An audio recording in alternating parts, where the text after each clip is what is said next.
This video is about immediate steps that you can take to elevate your financial future. This video is about your short-term goals and how to achieve them. That means what you can do right now to set your life on track to achieve your financial goals.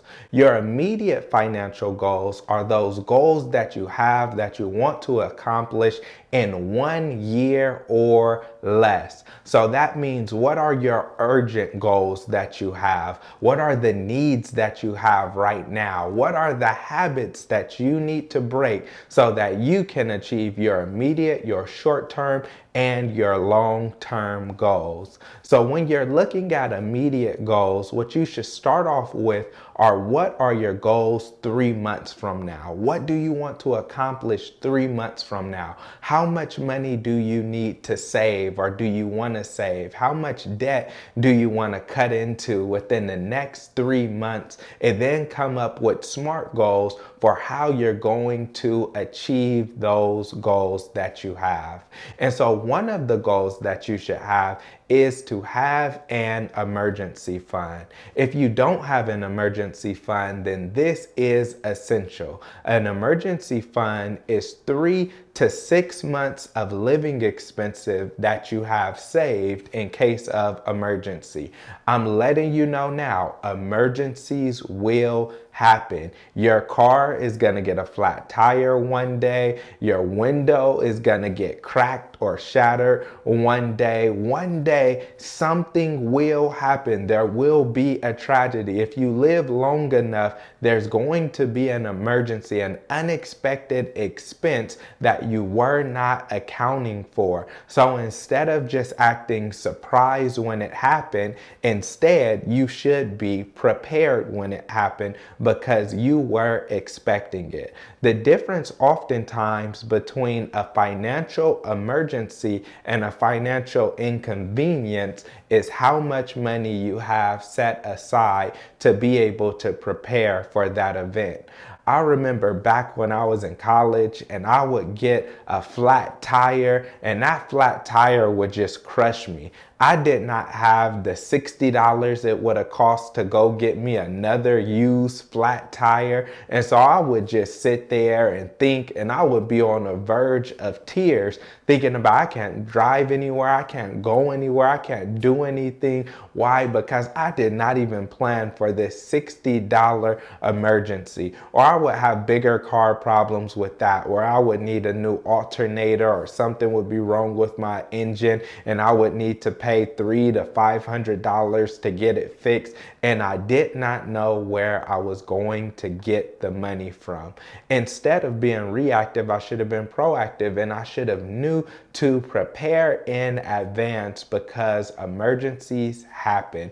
Now when I get a flat tire or something goes wrong with my car, yeah, it inconveniences me a little bit, but it is not an emergency, because I have the resources to go and get it taken care of. And I want you to be prepared in the same way. So when I get into the talks or the teachings or conversations about savings, then I'll talk to you much more about emergency funds. But for now, just remember to set up goals for 3 months from now. These are immediate goals that you want to accomplish and achieve. In addition to 3-month goals, you should have goals that you want to achieve 1 month from now. What do you want your life to look like in 4 weeks? How much money do you want to save or put aside? Many times we're looking at our short-term goals or our long-term goals, and the way that we achieve our long-term goals is by making sure that we have these immediate goals. What can we do this month that will help us achieve our goals 10 years down the line? And so with that, when you're looking at short-term or you're looking at your immediate goals, the first thing you should do is adjust your budget. And so you should be looking at your finances, looking at your spending. What are you spending money on? And then look at how you can adjust your budget to achieve your immediate goals. For me personally, I know I had to reduce my discretionary spending when I first got married. I did not know how much money I was spending on eating out. And then when I calculated my expenses and saw that I was spending about $800 a month eating out, I knew that I had to reduce my spending so that me and my wife could achieve our goal of buying our first home, and that we're able to take that additional money and save it for what we wanted. With that, what you also need to do is make sure that you stop spending money on good things so that you can spend money on great things. I know a lot of times people spend money, they say, oh, this was a good price, or this was a good deal, or this was a good bargain, and I bought this because it was good. But sometimes you have to train your mind and yourself to remember that sometimes you have to sacrifice the good for the great. Your vision is not just for good things. Your vision is for great things. So don't let the good things that come into your life on a daily basis